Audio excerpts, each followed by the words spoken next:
wasted space, but at the same time, I wouldn't want to reach and press anything in the center of the device anyway, so it is what it is. So let's talk about the actual controls themselves. We'll start with the analog sticks. Like I mentioned in the intro, these things are a little bit too sensitive. Immediately when you touch them with your finger, you're going to be able to tell that they don't provide enough resistance. It's not a very pleasant experience. Additionally, they do not click down, so there is no L3 and R3 on this device. Overall, not impressed with the analog sticks. Let's move over to the D-pad now.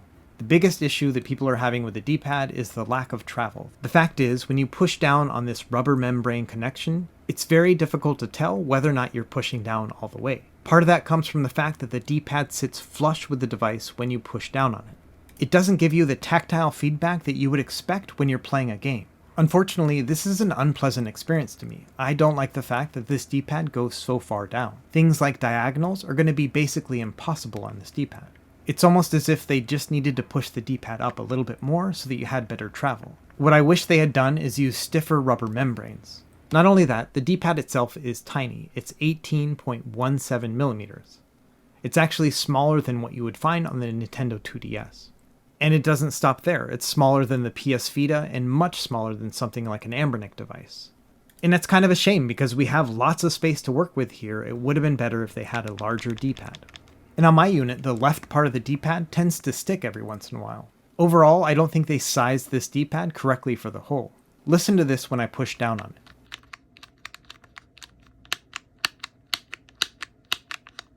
To me, that's an indication that we're working with a bad D-pad. Overall, if I was grading this D-pad, I would give it a D. It's not a solid F because it is controllable, but at the same time, it is not a pleasant experience. Alright, let's move over to the face buttons now. The main complaint I've heard about these is very similar to the D-pad. They press down too far. And I tend to agree with that. When you push down on these buttons, they do sit flush with the device. Again, that's not giving you the tactile feedback that you're going to expect when playing a game. I do think that the buttons are responsive enough. They do bounce up quite well. And I get it, they probably need to use shallow buttons because they don't want it pressing against the screen of the clamshell, but all the same, I wish they had used stiffer rubber membranes. Let's do a comparison of other devices and their controls. Here's the GPD XD Plus. This device was actually gifted to me by a viewer, but unfortunately I never got around to doing a review because the device just never really resonated with me. It just wasn't quite powerful enough for what I was looking for. But one of the things about this device is it has much better build quality than the X18S. To me, this is a well-made D-pad. It gives you enough travel and pivot that you can use diagonals, and you get enough tactile feedback to know when you're pressing down on it. The analog stick is almost exactly the same as the X18S. It is too sensitive and also doesn't click down. Moving over to the face buttons, they have that same tactile feedback as the D-pad. As you can see, they don't sit flush with the device. They're responsive and they're just overall pretty good. Honestly, if the Powkiddy X18 Plus had this D-pad or these face buttons, I would be much happier with the device. Not only that, they got around the lack of L3 and R3 by making separate buttons for them. So in this sense, I think that the XD Plus is superior when it comes to controls. The shoulder buttons on this are clicky, but they are fairly responsive, and the trigger buttons are responsive as well. I don't like these shoulder buttons as much as the Powkiddy ones, but the trigger buttons are definitely better. Okay, now let's test out the Nintendo DS. My kids have a superpower of making this device dirty at all times, so I apologize for the dirtiness of the device, but let's talk about the D-pad. As you can see, the D-pad doesn't have any travel to it either, but that's because it's a clicky D-pad. When you push down on this, you get immediate tactile feedback. Same thing with the face buttons. These are definitely clicky controls, but they're also soft and responsive. This is a really good combination when it comes to clickier controls. This is something the Retroid Pocket 2 got wrong. They made theirs too stiff and hard to push down on. But something like this with a Nintendo product, you push down on them, they're clicky, but it's not a bad experience. If anything, it feels very precise. It's almost the same experience with the Nintendo Switch Joy-Cons. You can push down on them, they're very clicky, they're a little bit loud, but at the same time there's never a question of whether or not you push down on the button. Unfortunately, that is a question when you're using the X18S. And that's not a good place to be in when you're playing a video game. Okay, let's talk about the other buttons on the face. We have a volume up and down, there's a screen button mapping function, power button, and then your 3 Android buttons, your list, home, and back. On top of that, there are select and start buttons. Now, the ironic thing about these buttons is that they are clicky, and they are actually responsive. If I had to choose between using clicky buttons like this or the buttons we have for the face buttons, I actually would prefer that the face buttons are clicky like the ones here. It's kind of frustrating when the home button is more responsive than the A button. Okay, let's talk a little bit about the screen here. This is a 5.5-inch IPS touch display with a 1280 by 720 resolution. And it's OCA laminated. It actually looks really good. This is one of the better screens I've ever seen on any handheld device. I'm honestly amazed that they got a nice screen on a device with this much power for this price. They really must have undercut their bottom line. As far as the clamshell function of this device, it actually has two different locations where it gets stuck. The first is this one here. This is kind of like what I'm considering the laptop style view. And to be honest, I've never found a time when I wanted to use it at this angle. Instead, I prefer to use the widest angle possible. And this is a hard stop here. It doesn't go any wider than this. It is a fairly comfortable angle, but there are times when I wish it went just a little bit further back. But unfortunately, as you see here, it does not go back any further, and it doesn't give that much give either. Now let's compare it against some other devices. Here's the Nintendo 2DS. As you can see, it has a wider angle. On top of that, it's a little bit more forgiving when you try to open it up a little bit more. And that makes sense because this is supposed to be a more kid-friendly device. We had similar behavior with the Nintendo DS Lite. This also had a wider angle and also had a single click to it. And the GPD XD Plus is actually the clear winner here. This one opens up to basically 180 degrees. Okay, I think that's enough for hardware for a minute. Let's actually talk about the software. Let's boot up this device and see what we're working with.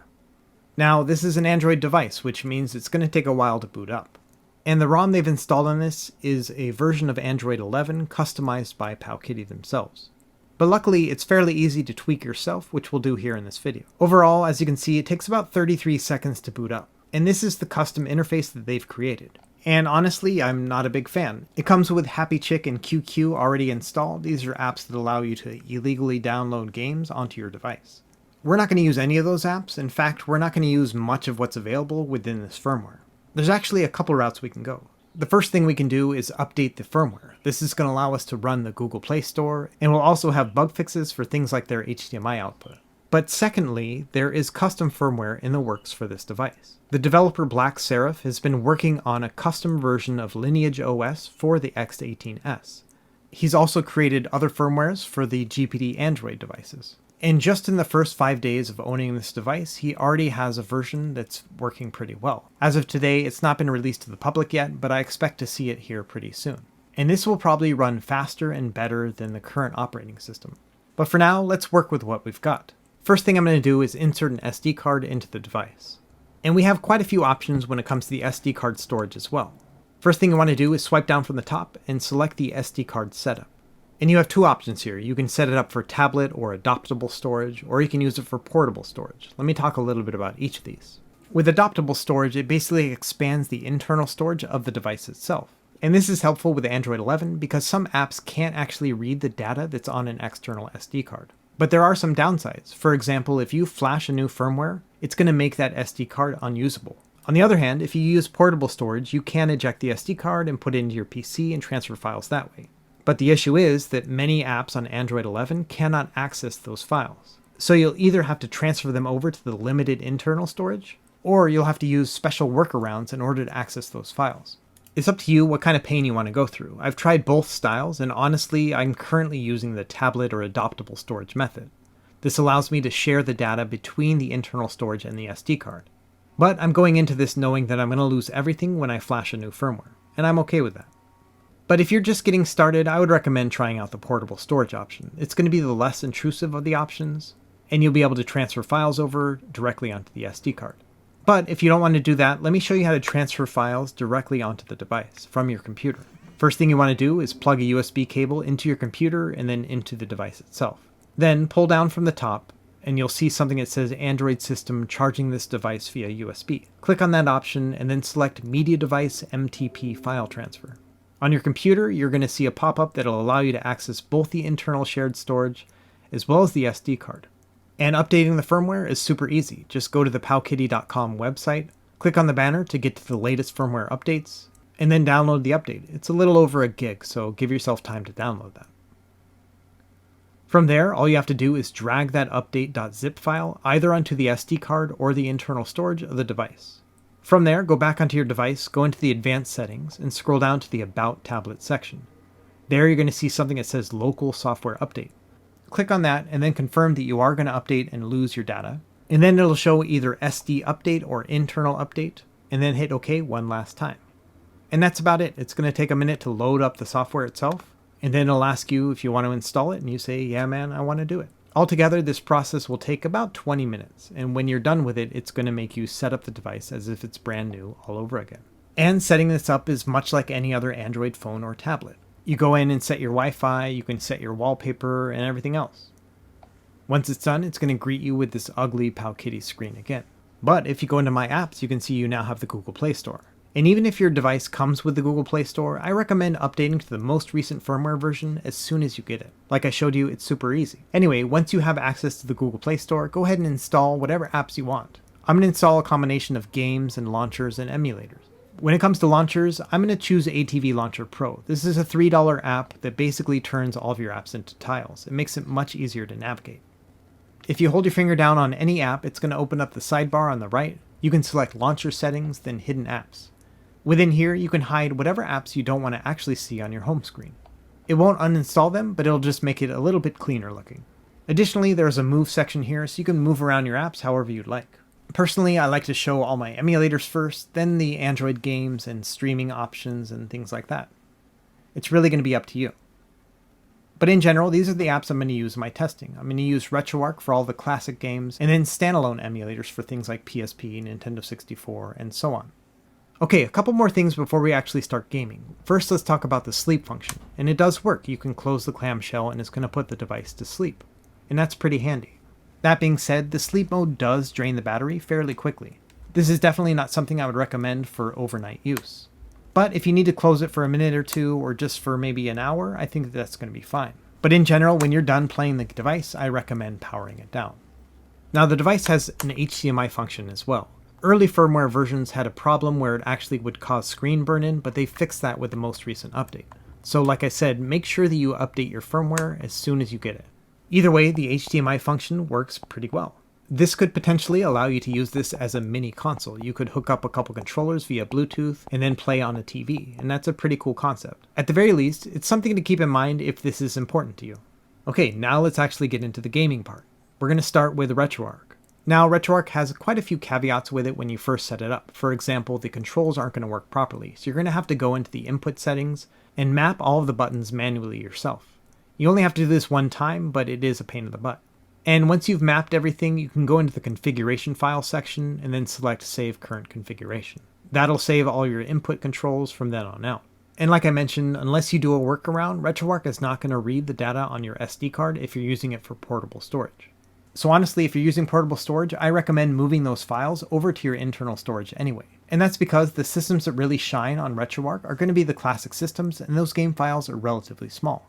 So there's two major things I want to talk about with Retroarch when it comes to actually playing. The first is going to be the screen, and then we'll talk about controls. We'll start with the screen first. Here is the Anbernic RG351MP and the Powkitty X18S. These are both using integer scaling. The first thing you'll probably notice is the X18S has a larger screen even when it's displaying a 4:3 display at integer scaling.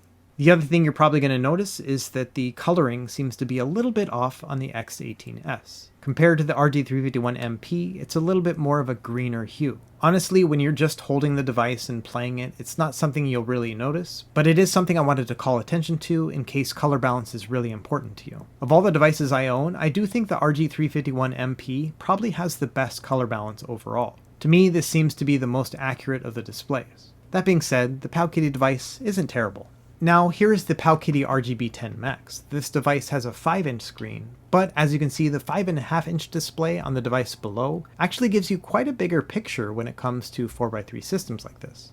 I think in terms of color balance, the RGB10 Max is more saturated, but it is a bit dimmer of a display. The Powkitty X18S is a nice, bright display. So now let's listen to a little bit of audio here.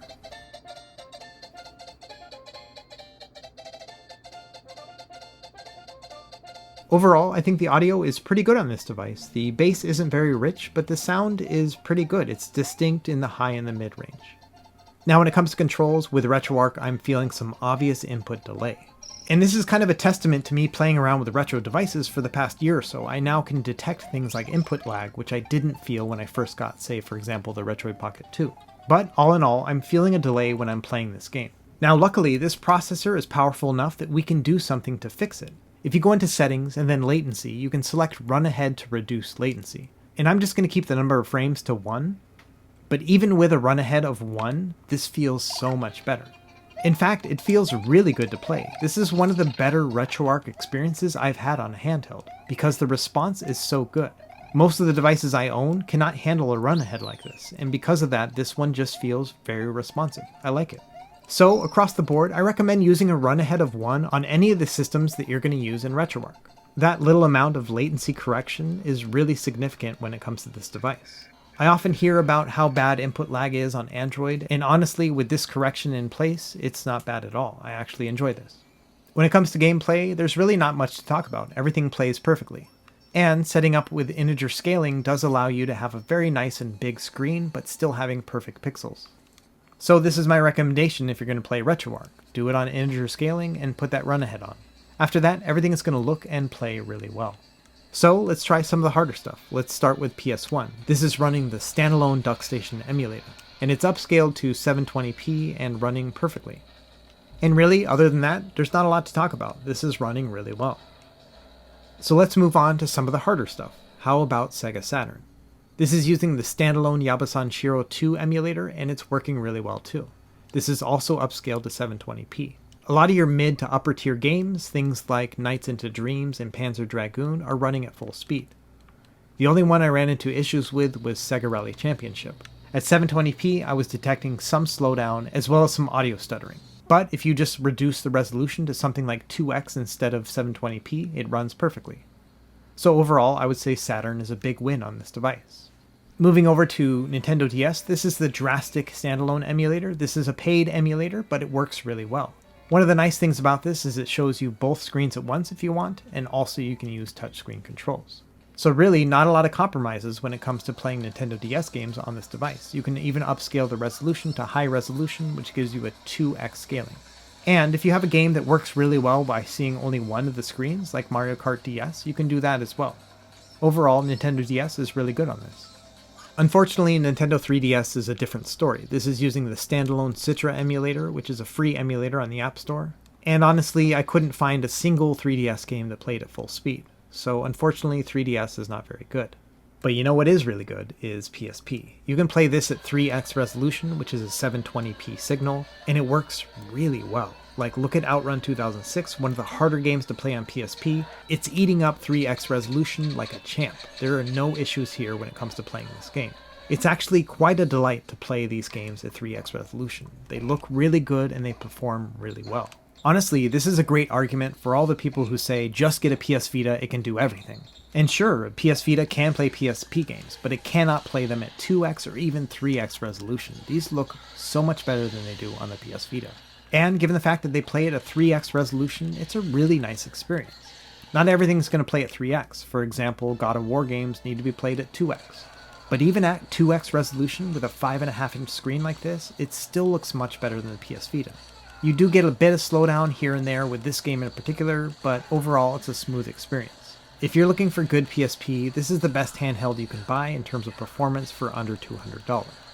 So let's move on to another system. How about Nintendo 64? I always like to start with F-Zero X, and it's playing beautifully. This is at 720p resolution again, and it's running at full speed. No problems when it comes to performance with this game at all.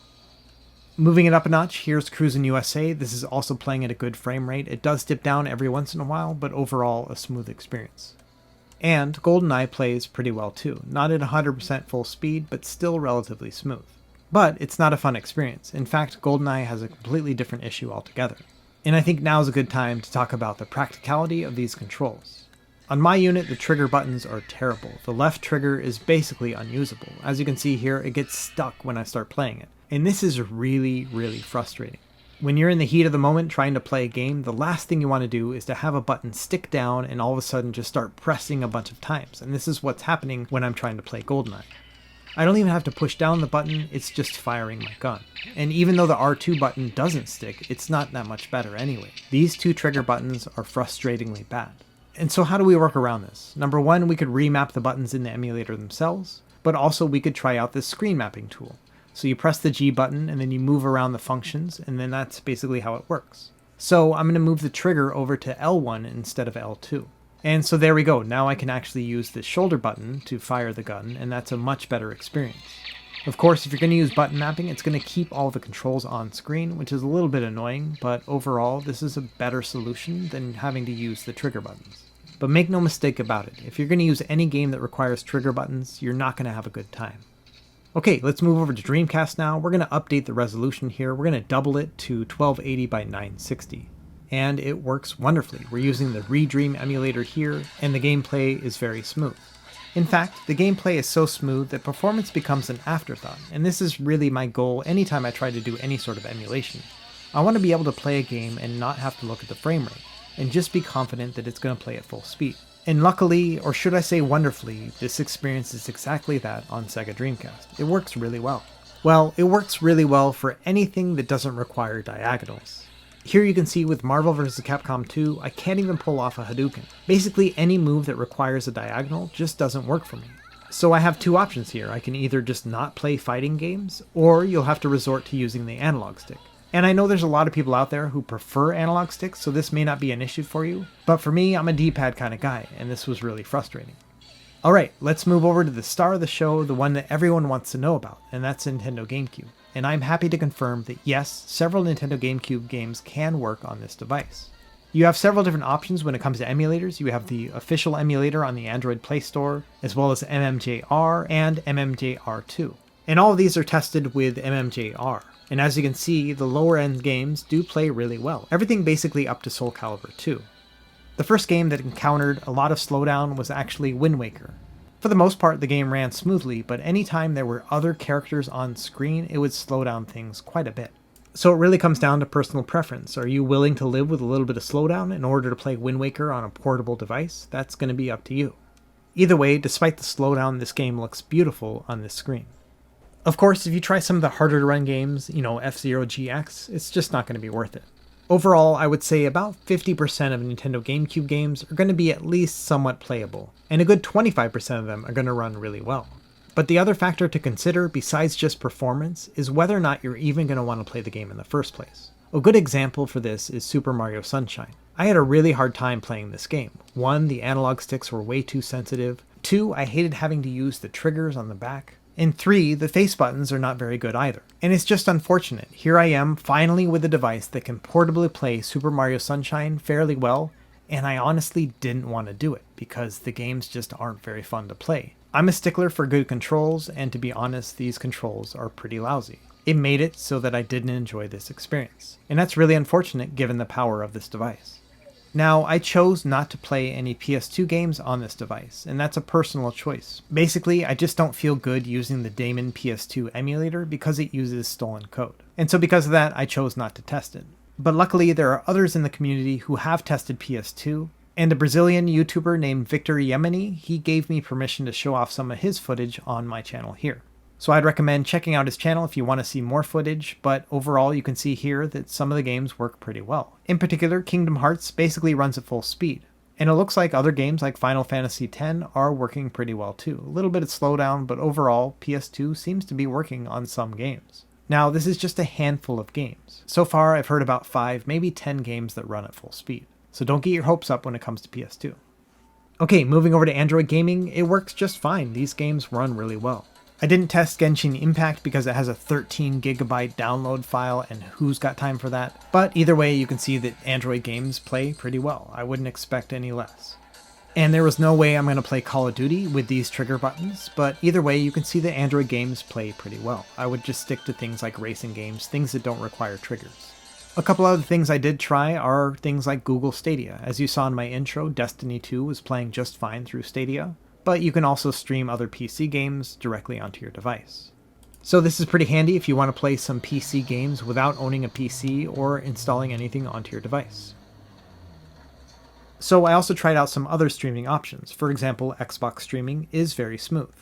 And all of the buttons seem to work well other than the L2 and R2 buttons. Xbox doesn't even register when you push down on them. And given the fact that the trigger buttons are basically fundamental to Xbox gaming, I don't think this is going to be a viable option.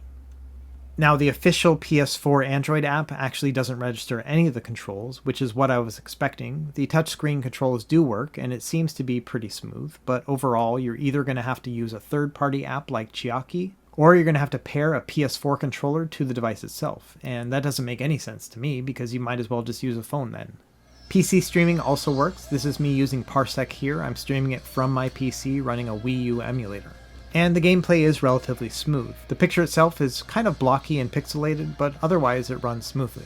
So if you want to do PC streaming via Moonlight or Steam Link, those are all options as well.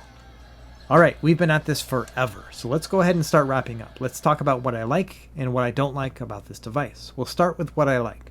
Number one, the power versus price. For $175 or less, this is a really powerful machine. You can play Dreamcast, Nintendo 64, and PSP all upscaled to 720p, and you can play about half of the Gamecube catalog. Given that it's an Android-based operating system, it's fairly customizable. You can create your own front ends and have a gaming experience however you want based on Android.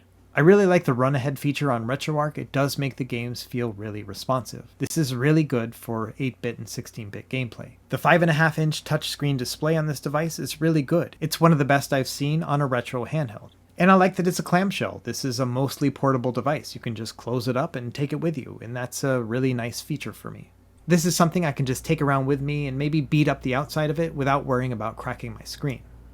So those are the things I like about this device. Now let's take some time and talk about what I don't like about the X18S.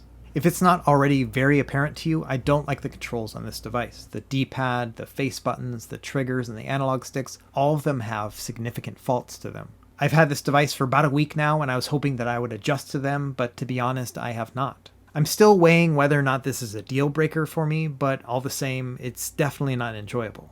On top of that, the device over time becomes uncomfortable. It's basically like playing a grilled cheese sandwich. You're holding this thing and it's just flat and just nondescript. And I get it, this is not meant to be something that's super ergonomic, but all the same, I feel like they could have used better design choices to make this fit better in the hand. The stock firmware just kind of sucks on this device. You can tweak it a little bit, but overall I'm waiting for custom firmware. And the Android 11 that's on this device just makes things like file management really tricky. It's not impossible, but it will take you time to get everything squared away so that you can play this optimally. Overall, if I had to summarize the experience, I would say that this device holds itself back. It's a powerful device. This thing can play all of the classics as well as up to Gamecube. It's really impressive. The problem is that these bad buttons, the D-pad, the face button, the analog sticks, and even the triggers, make it so that I kind of don't want to play this thing. And that's really unfortunate. I want to be able to walk by this thing sitting on my desk and just want to grab it and pick it up and play. And that happens with several devices that I already own. These are things that happen with the RGB10 Max, as well as the Anbernic RG280V. But unfortunately, I don't have that same experience with the Powkiddy X18S. And really, let me splash a little bit of cold water on this whole experience. This is the first next-generation device available for retro handhelds. We've got others coming. The Odin is on its way later on this year. I expect the next Anbernic device to come out before the end of the year as well. We've got options coming. And so consider this like maybe the first Odroid Go Advance. It was the first device to have the RK3326 chipset, and over the course of almost 2 years since it was first released, we've seen a ton of different clones come out. So I don't think it's the end of the world. This is a great start when it comes to the next generation of handheld emulators. But we can't expect some of these smaller companies to knock it out of the park on day one. I'm hoping that over time they're going to address some of the issues that I found in this video here. Maybe they'll upgrade the hardware on the current device, or they'll release a new device with the same chipset. Either way, we're going to have options here in the future. Now, should you buy the Powkiddy X18S right now? Honestly, that's really going to depend on you. The way I'm looking at it, this is something like a project device. I bet that some of the early adopters and the enthusiasts in the community who buy this device are going to figure out ways to make the controls a little bit better. And I'm going to explore those options as well. I'm going to take this thing apart, I'm going to see what I can do to make it a better experience. But if you're the kind of person who just wants to open up a device and start playing immediately, I would say you're probably going to want to wait for something different. Out of the box, I kind of don't think this device is worth it, even though it has very powerful performance and a great screen for under $175. Because the truth is, what good is a screen and performance if you don't actually want to play it? And that's kind of where I stand with this device right now. Now, I do reserve the right to change my mind in case we have better custom firmware, as well as fixes for the controls themselves. But for now, I would say keep this on your radar in case it gets to a really good sale price. hold the money in your wallet until you see something better in the future. Alright everyone, that's it for this video. Thanks for sticking around and watching. I know this was a long one, but I hope I covered all the things you were hoping to hear about this device. If you could do me a favor and leave a like and subscribe, that would really help me out. As always, thanks for watching, and we will see you next time. Happy gaming.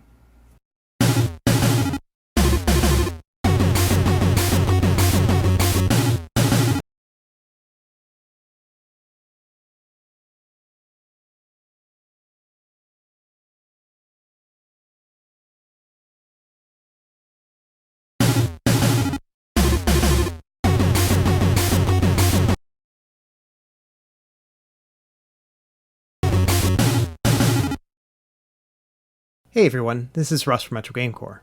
So, the day has come. After 6 months or so of waiting, a new stable release of 351 elect firmware is now available. This includes the RG351P, M, V, as well as the RG351MP, which you see here. Now, if you're not familiar with this operating system, 351 elect is primarily focused on ease of use. This is really great for beginners or people who just don't want to mess around with emulation settings. For the most part, they've pre-configured a lot of the settings that you would have to do yourself with a lot of other operating systems. So in this video, I'm going to focus primarily on new features and updates available in 351 elect. But when it comes to performance, I don't expect to see a lot of new changes in performance with this particular chipset. At this point, the PSP, Nintendo 64, and Dreamcast performance that you're going to find here is about the best that you're going to find across the board. So this video will show you how to update to this new version of 351 elect, which they're calling Pineapple Forest. And I'll also show you how to set everything up from scratch if you're just now getting into things. We got a lot of ground to cover, so without any further delay, let's jump into it. Okay, let's start by talking about what's new with this release. In addition to having RG351MP support, there's quite a lot of new features too. First, it's the fact that online updates are back, so now once you update to this release, you're going to be able to do everything over Wi-Fi from here on out. On top of that, there's a new save state manager, which I'll show off here in this video, and there's also a cloud save sync feature. That one's a little bit more in depth, so I'll probably have to do a dedicated video on that one. A couple other features include the fact that Drastic is now pre-installed onto the firmware, and they've also added the Mupen64 standalone emulator and a bunch of new cores as well. On top of that, they've updated the Doom engine to GZ Doom, and you can also use a new build engine for classic PC shooters like Shadow Warrior and Duke Nukem 3D. And finally, they have these new pre-configured bezels, which are really cool. I'll show off those in a minute. And they've also updated some of the themes and some of the configuration options as well. When it comes to changes and updates, they've updated Retroarch as well as most of the cores and emulators. They've also disabled Rumble for when you first start up the device. And there have been a couple tweaks to retro achievements, and across the board, games now start up faster. They've also included more usability options, so the volume works a lot better. You can just hold down on the button, and the brightness also gets more dim than it used to. And finally, they have a new way of sharing files across Wi-Fi using Samba Share. I'll show you how to do that here in this video as well. Okay, so let me show you how to update your device if you're already running an older version of 351 elect. So for this example, I'm going to use my RG351M, which is using the previous release called Crazy Hedgehog. So all you need to do is make sure your device is turned off, and then eject the SD card and put it into your computer. Next, you're going to want to go to the new 351 elect website, and I'll show more about this website here later. But you want to go over to the download section, and then find the upgrade download that's available for your device. And once you've downloaded that file, you just want to add it to the SD card. You want to put it in the games/updates folder. And it's as simple as just dragging and dropping. After you've moved over that file, go ahead and eject the SD card, and then you can go ahead and put it back into your device. Now, once you turn the device on, it's going to automatically detect that you have that new file inside that update folder, and that's going to prompt it to run the update script. This is going to take a few minutes, but after that, you're actually good to go. You now have an updated version of 351 elect.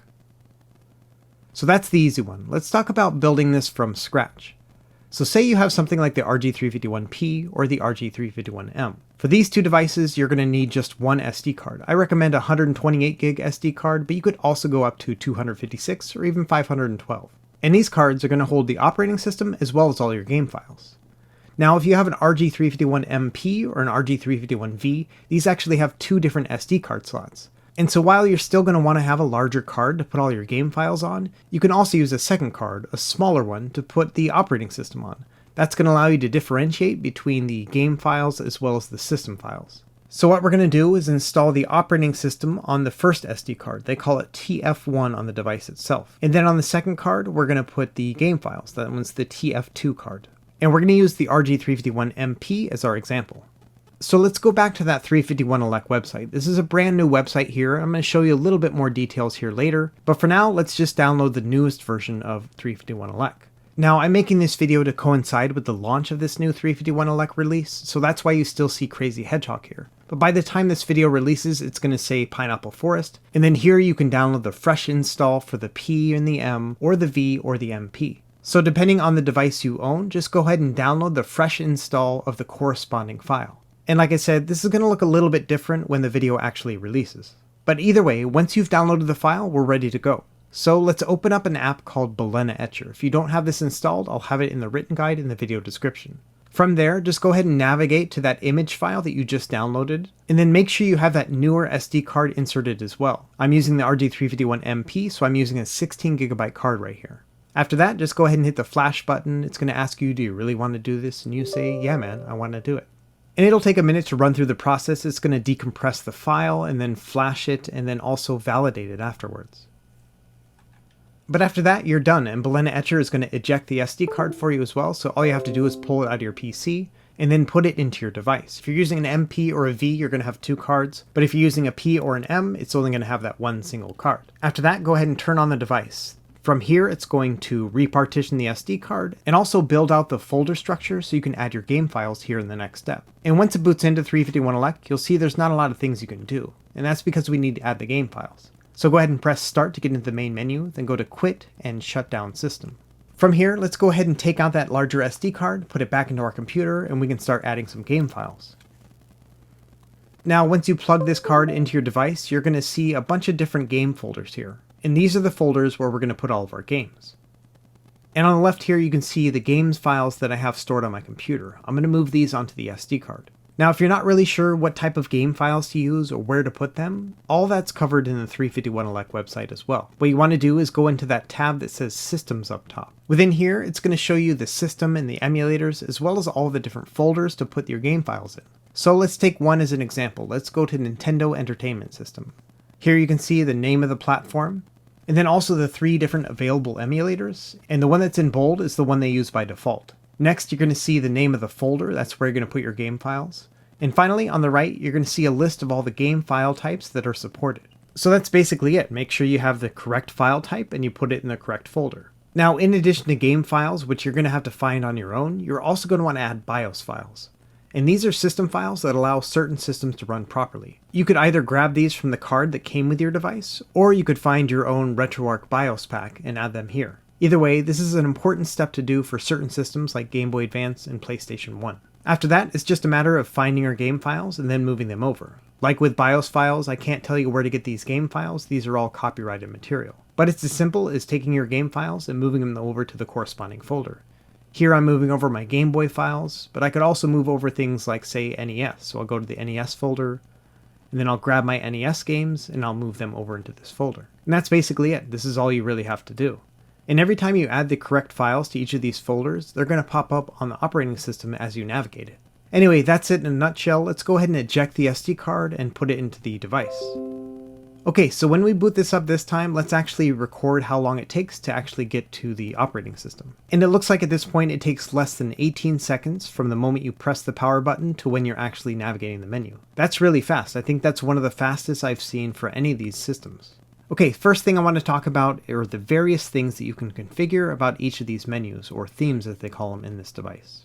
Go ahead and press start to get into the menu and go into UI settings. Now what you can do is go into the theme configuration section, and then within here you can make all sorts of adjustments to the theme itself. So I recommend experimenting with this and seeing what things you can adjust to your liking. You can increase font size or change the different menu colors. One of my favorite things to do is to change the system view art. The full screen one looks pretty good, but I really like the one that's called centered. And that's what it looks like here. I really like this look. Okay, so now let's actually boot up a game, and we'll talk a little bit about this experience as well. So if you go into your system like Game Boy and you start up a game, you can see it gives you the option to actually load it from a new game or an auto save state. Because we've never launched a game before, we don't have an auto save state, so we'll just start a new game.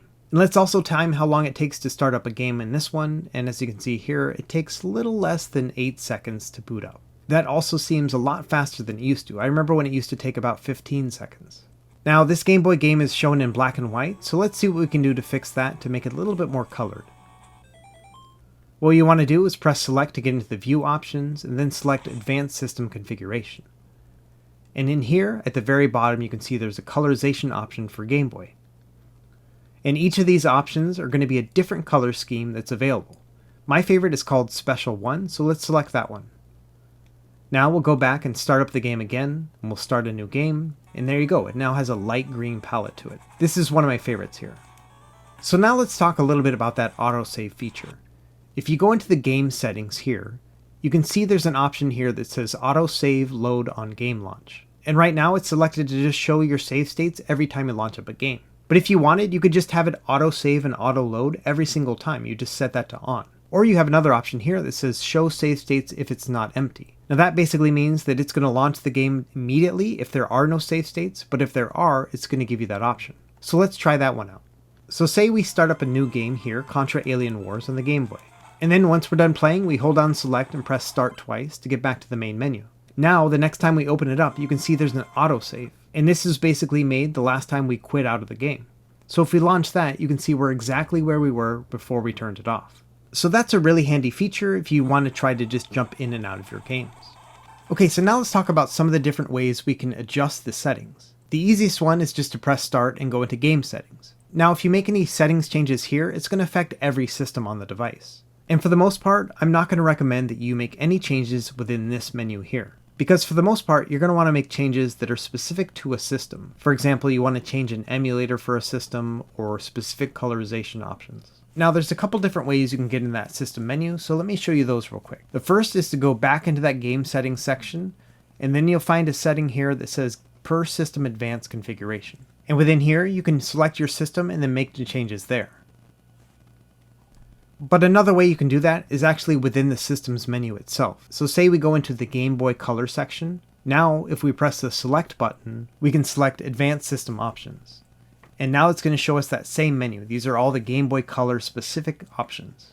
And within the decoration options section, you can change things like what system you want to show when you're showing your bezels. We're going to keep it on auto because that's going to show Game Boy Color. But if you wanted, you could also use game specific bezels. On top of that, you have some overlay options like a grid and a shadow effect. I'm going to leave all these on auto, but those are the changes you can make if you wanted to make them specific to the Game Boy Color.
Now let's say you wanted to make some changes that were particular to one specific game. So for example with Mario Tennis, what you want to do is hover over the game and then press the X button. And then here select Advanced Game Options. This is going to show you that same menu we've seen before, but this is specific to the Mario Tennis game on the Game Boy Color. So say we go back to that Decoration Options section, and then we select a game-specific bezel. If we scroll down, you'll see that there is a Mario Tennis option. So we're going to pick Mario Tennis GB. Then we're going to close out of this menu.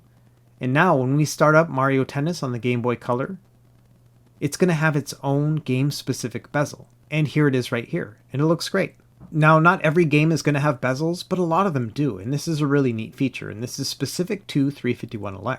So now I can play Mario Tennis with Mario Tennis specific bezels, but because I did game-specific settings, none of the other games are going to be affected by the changes that I've made. And most of the handheld systems like Game Boy and Game Gear now have these pre-configured bezels, and they look really nice. And the reason why these systems have bezels is because they don't scale very well when they're blown up to full screen. Let me give you an example with Super Nintendo, and I've showed this one off on a couple videos already. But basically, with Mega Man X on the Super Nintendo, if you look at his life bar, you can see it's a little bit imbalanced, and that's because when it's scaled up to do the full screen on this display, it doesn't have perfect integer scaling. So there's a couple different ways you can change this. You could do integer scaling, which is going to make the image look a little bit smaller, which is what they did for the Game Boy and other systems. Or you could use something like game filters or shaders.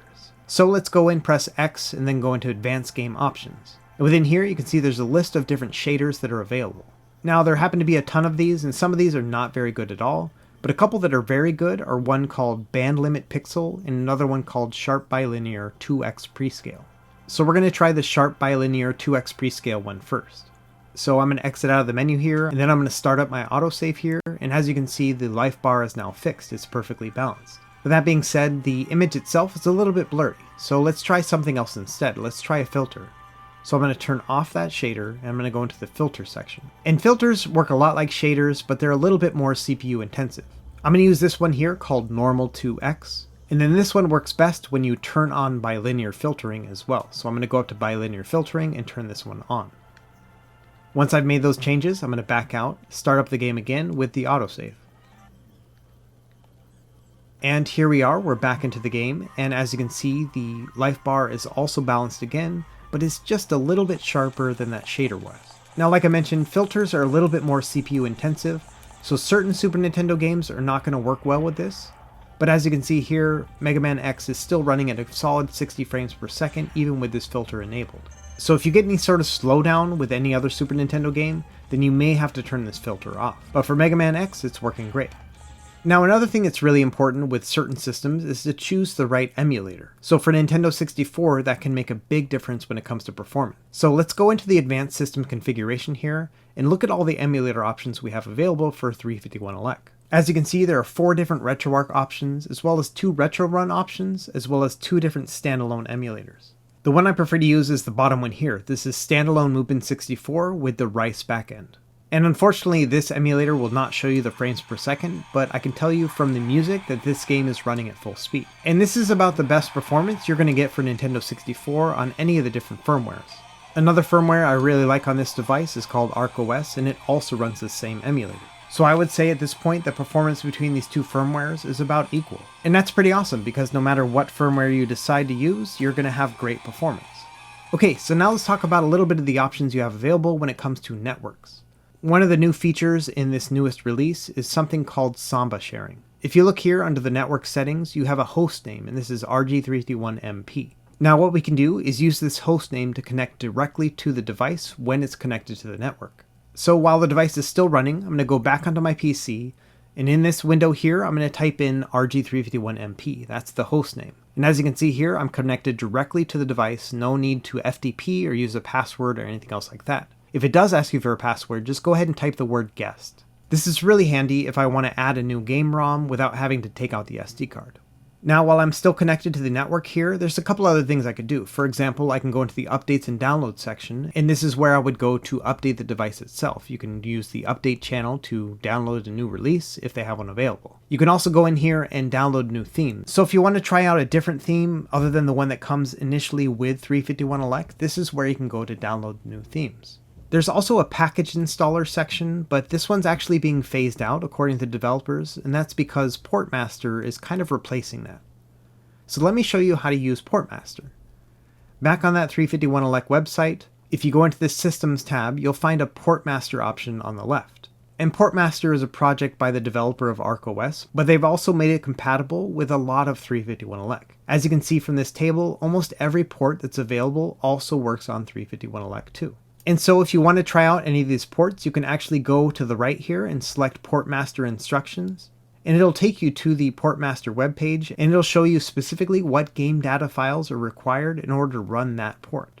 And so it's a pretty easy system once you have Portmaster installed. And the number of games that are supported is growing almost every day. Unfortunately, the one that's not working is Moonlight Game Streaming, so you're not able to stream games from your computer onto 351elect. But other than that, for the most part, all the other games from Portmaster are now working on 351elect as well. So let me show you real quick how to put Portmaster on your new 351elect install. First things first is download the Portmaster file from this main page here, and then navigate to wherever you saved it on your computer. From there, go ahead and put your SD card into your device, and then go into the port section, and then all you basically have to do is just move over this Portmaster folder into the ports folder. Now I've already done it, so I'm just going to skip this part here, but that's basically all you have to do to install Portmaster.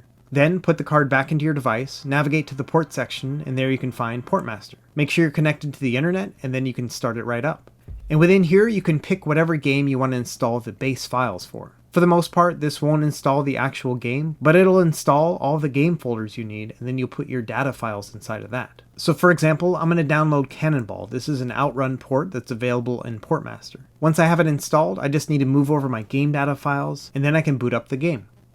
And all I did was follow the instructions that were in the Portmaster website. And this process will give you access to over 50 different ports, everything from Freedom Planet to Space Cadet Pinball. Do you guys remember this game from the early Windows days, Space Cadet Pinball? Man, I used to love this game. And it's actually really fun to play on these devices too.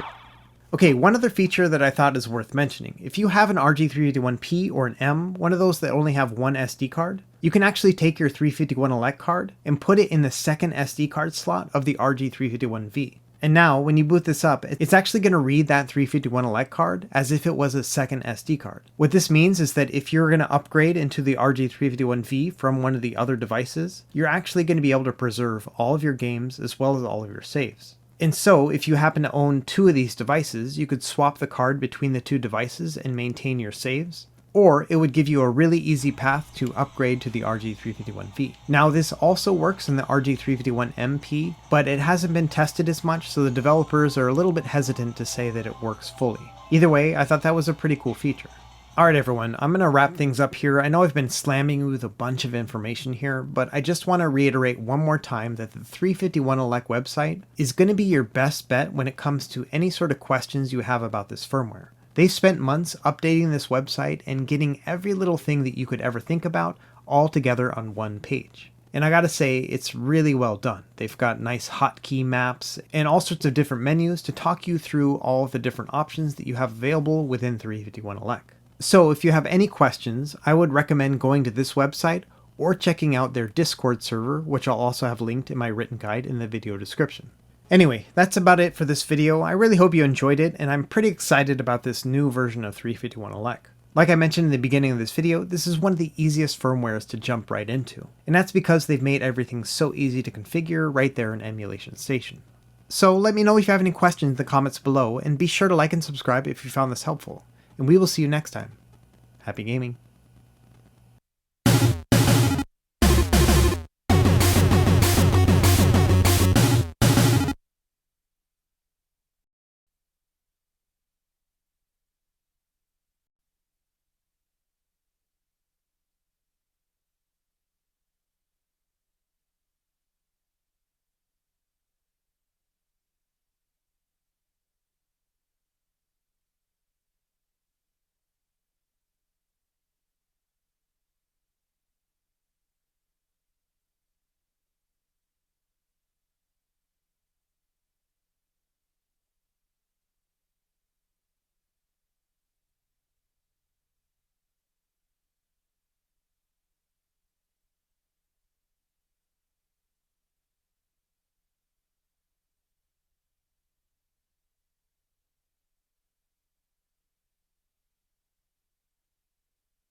If you're anything like me, then you really enjoy retro gaming. For some, this means reaching for a computer or phone and firing up an emulator, while for others, it means gaming on official hardware. It's only recently been possible that you could do something like this on a device that's affordable, has amazing performance and build quality, and is open sourced from day one. How's it going, everyone? My name is Taki, and today I'm going to tell you why the Retro Game 350 is the king when it comes to purpose-built open source retro gaming. Before we get started, I have a quick request. I'm a very small channel right now, and I plan on doing a lot more of these product features in the future. Having a following is an important factor in getting early access to these devices so you can know if they're worth your time and money. So if you could please subscribe to the channel, it would honestly mean the world to me. The work that you are about to watch is a culmination of 40 hours worth of testing, editing, and filming. I make no money off of this, and I would love to know that there are like-minded people out there that support my work. Shameless plug is over. Let's get into the review. The Retro Game 350 is the newest device in a wave of open-source handheld consoles coming out of China this year. Built by Ambernick in Shenzhen, China, the RG350 is a dual joystick system that supports an open-source Linux distro out of the box. It also marks the first real upgrade for retro consoles in a long time. The system includes a 1 GHz processor with 512 MB of RAM, 16 GB of internal storage, a 2500 mAh battery with over 5 hours of battery life, a beautiful 3.5-inch 320 by 240 IPS display protected by glass, dual joysticks with R3 and L3 support, dual L and R shoulder buttons, HDMI out, dual USB-C ports, and support for an additional 128 GB of storage through a second SD card slot. Did I mention it also includes a headphone jack with stereo speakers? When you boot up the system, you'll be greeted with a fairly plain UI that lists the included emulators, applications, freeware games, and system settings. You navigate through this UI by using the D-pad or left joystick as well as the L and R shoulder buttons. Anyone that's familiar with these open source retro systems will feel right at home, but I wanted to include some basic information for people that are completely new to these systems. Comfort is something that's very important when you're looking into buying a device like this. The left D-pad is sturdy with a small to medium amount of pressure required to make contact. If I had to compare it to anything, I would say that it resembles the feeling of pressing an SNES D-pad. It's also worth noting that the D-pad doesn't feel cheap or mushy. It actually feels much better than other systems that I've modded for retro gaming like the PSP 2000 and the DS. The A, B, X, Y buttons also have a very satisfying tactile